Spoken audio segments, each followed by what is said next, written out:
रेगिजार की सुनसान वसत। हवा में एक अजीब सी उदासी बसी हुई थी, जैसे ज़मीन खुद किसी आने वाले सान्हे पर मातम कुना हो। काफिला रुका। इमाम हुसैन रज़ी अल्लाह ताला अन्हु ने आहिस्ता से सवाल किया, इस जगह का नाम क्या है? जवाब आया, इसे एक करबला कहते हैं। लफ्ज़ करबला सुनते ही फ़िज़ा बदल गई। आपने गहरी नज़र से ज़मीन को देखा, फिर फरमाया, ये मकाम करबो बला है। यही हमारे काफ़िले के उतरने की जगह है, यही हमारे ऊँटों के बैठने का मकाम है, और यही हमारे साथियों के खून का मैदान है। हवा बोझल हो गई, जैसे वक्त खुद ठहर गया हो। चंद दिन पहले काफ़िला शराफ के मकाम पर पहुंचा था। सुबह की पहली रोशनी के साथ जब सफ़र दोबारा शुरू हुआ और काफ़िला कोहे ज़ी हश्म की तरफ बढ़ा, तो अचानक उफ़ुक़ पर गर्द उठी। एक लश्कर 1000 मुसल्ला सवार, उनकी क़यादत कर रहा था हुर बिन यजीद रियाही। वो रास्ता रोककर खड़े हो गए। खामोशी, तनाव और एक आने वाले तूफ़ान का एहसास। ज़ुहर का वक्त हुआ, अज़ान की सदा रेगिजार में गूंजी। इमाम हुसैन रज़ी अल्लाह ताला अन्हु आगे बढ़े और हुर के लश्कर के सामने खड़े हो गए। हम्द सना के बाद आपने फरमाया, ए लोगो, मैं अल्लाह के सामने और तुम्हारे सामने अपनी माज़रत पेश करता हूँ। मैं खुद तुम्हारे पास नहीं आया, तुम्हारे खतूत और तुम्हारे कासिद मुझे यहाँ लाए हैं। अल्फाज में दर्द भी था और सच्चाई की शिद्दत भी। तुमने कहा था कि तुम्हारा कोई इमाम नहीं, कि मैं आऊँ ताकि अल्लाह तुम्हें हिदायत दे। अब जब मैं आ गया हूँ, अगर तुम अपने वादों पर कायम हो तो मैं तुम्हारे साथ चलूँगा, लेकिन अगर तुम्हारा इरादा बदल चुका है तो मैं वापस चला जाऊँगा। सन्नाटा, ऐसा सन्नाटा जिसमें ज़मीर की आवाज़ भी दब गई हो। किसी ने जवाब न दिया। नमाज का वक्त आया। इमाम हुसैन रज़ी अल्लाह ताला अन्हु ने हुर से पूछा, क्या तुम हमारे साथ नमाज पढ़ोगे या अलग? हुर ने सर झुकाकर कहा, हम आपके साथ ही नमाज पढ़ेंगे। और यूं एक ही सफ़ में खड़े होकर नमाज अदा की गई। वो मंज़र अजीब था। दिल जुदा थे मगर सफ़ एक थी। असर के बाद इमाम हुसैन रज़ी अल्लाह ताला अन्हु ने दोबारा फरमाया, लोगो, अगर तुम अल्लाह से डरो और अहले हक़ का हक़ पहचानो तो यही अल्लाह की रज़ा है। हम अहले बैत उन लोगों से ज़्यादा हक़ रखते हैं जो जुल्म के साथ तुम पर हुकूमत कर रहे हैं। आवाज़ में हक़ की गूंज थी। लेकिन अगर तुम हमें नापसंद करते हो और तुम्हारी राय बदल चुकी है तो मैं वापस चला जाऊंगा। अब की बार जवाब आया। हुर बोला, खुदा की कसम हमें इन खतूत का इल्म नहीं। इमाम हुसैन रज़ी अल्लाह ताला अन्हु ने फरमाया, खतूत लाओ। थैले खोले गए, खतूत ज़मीन पर बिखर गए। सच सबके सामने आ चुका था। हुर ने कहा, हम उन लोगों में से नहीं जिन्होंने आपको बुलाया। हमें हुक्म है कि हम आपको छोड़े नहीं जब तक आपको कूफा ले जाकर इब्ने ज़ियाद के हवाले न कर दें। फ़ज़ा में कशीदगी बढ़ गई। इमाम हुसैन ने फरमाया, तुम्हारी मौत तुमसे ज़्यादा करीब है। फिर अपने साथियों को हुक्म दिया, तैयार हो जाओ, हम वापस लौटते हैं। लेकिन रास्ता बंद था। हुर आगे बढ़ा, आप वापस नहीं जा सकते। अल्फाज टकरा रहे थे, लहजे सख्त हो रहे थे। इमाम हुसैन ने फरमाया, तेरी माँ तुझे रोए, तू क्या चाहता है? हुर रुक गया, उसके लहजे में अदब आ गया। अगर कोई और ये कहता तो मैं जवाब देता, मगर आपकी वालिदा का जिक्र मैं सिर्फ इज्जत से कर सकता हूँ। हुर ने कहा, मुझे जंग का हुक्म नहीं, बस ये हुक्म है कि मैं आपको छोड़ूं नहीं। फिर बोला, आप ऐसा रास्ता इख्तियार करें जो ना कूफा ले जाए ना मदीना। शायद वो खुद भी इस आजमाइश से बचना चाहता था। काफिला मुड़ा, रास्ता बदल गया, लेकिन तकदीर नहीं बदली। ये वो सफ़र था जो करबला की तरफ नहीं, तारीख़ के सबसे बड़े इम्तिहान की तरफ बढ़ रहा था। मकाम बैज़ा, रेगिजार के बीच काफिला रुका और इमाम हुसैन अपने साथियों और हुर के लश्कर के सामने खड़े हुए। फ़ज़ा में खामोशी थी मगर दिलों में तूफ़ान।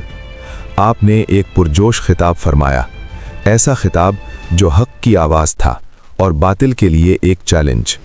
तकरीर ख़त्म हुई तो हुर आगे बढ़ा। उसके लहजे में एक अजीब सी कशमकश थी। मैं आपको अल्लाह का वास्ता देता हूँ, अपनी जान के बारे में सोचें।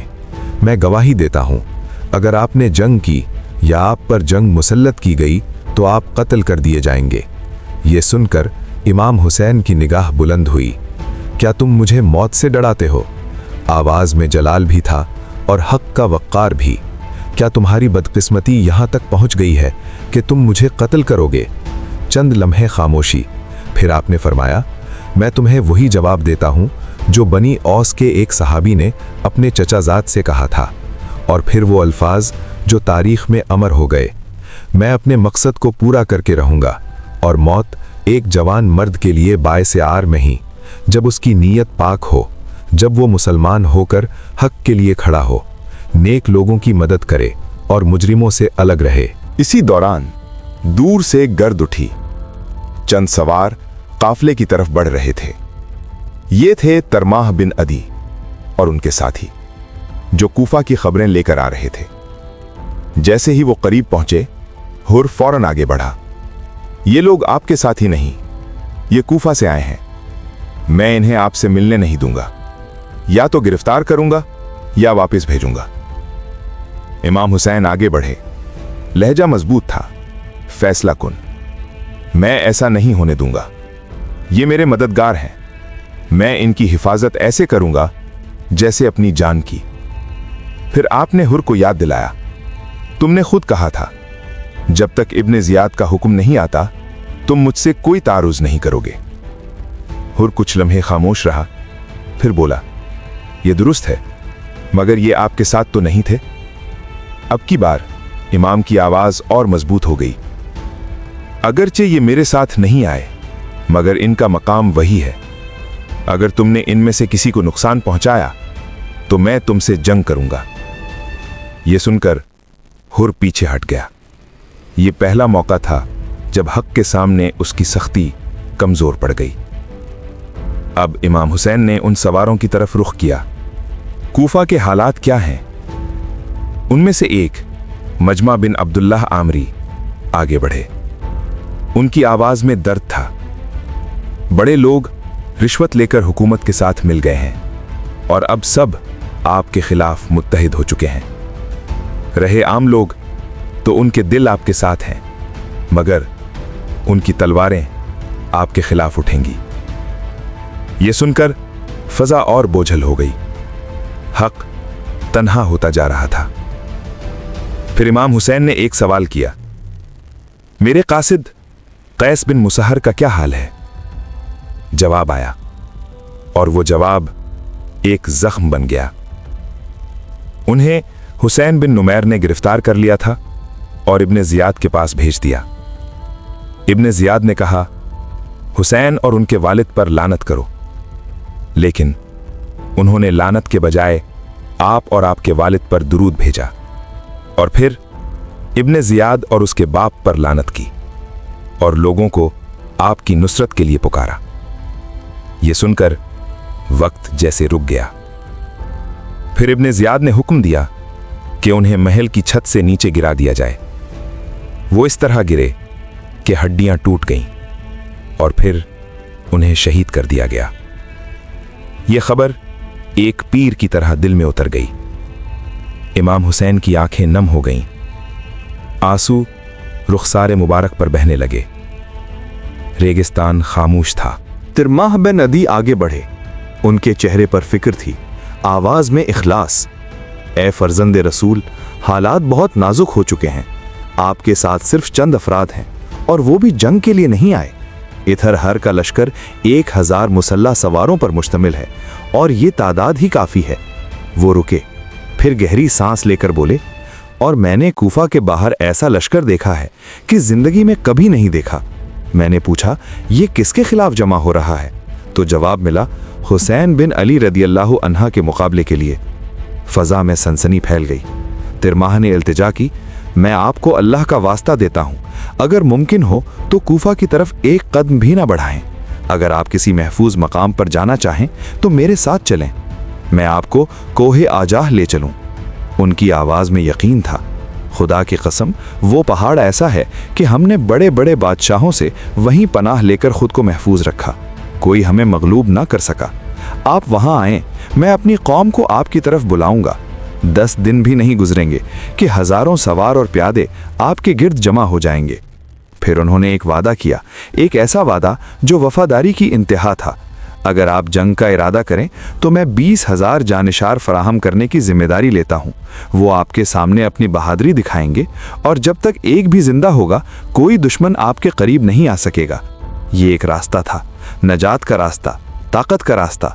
मगर इमाम हुसैन रदियल्लाहु अन्हा ने सुकून से जवाब दिया, अल्लाह तुम्हें और तुम्हारी कौम को जज़ाए खैर दे, मगर बात यह है कि हमारे और उन लोगों के दरमियान एक कौल हो चुका है जिसकी वजह से हम वापस नहीं जा सकते।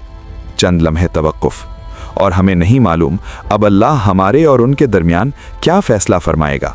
ये जवाब सिर्फ इनकार नहीं था, ये रज़ा था, अल्लाह के फैसले पर मुकम्मल रज़ा। तिरमाह ने सिर झुका लिया, अल्लाह आपको जिन्नो इंस के शर से महफूज रखे। फिर अर्ज किया, मैं अपने घर वालों के लिए कुछ सामान लाया हूँ, उन्हें पहुँचाकर वापस आऊँगा और आपके अंसार में शामिल हो जाऊँगा। इमाम हुसैन रदियल्लाहु अन्हा ने फरमाया, अगर ऐसा करना है तो जल्दी जाओ, अल्लाह तुम पर रहम फरमाए। तिरमाह रवाना हो गए, मगर तारीख गवाह है वो वापस तो आए, लेकिन रास्ते में ही एक खबर ने उन्हें तोड़ दिया, शहादत हुसैन की खबर, और वो वहीं से लौट गए।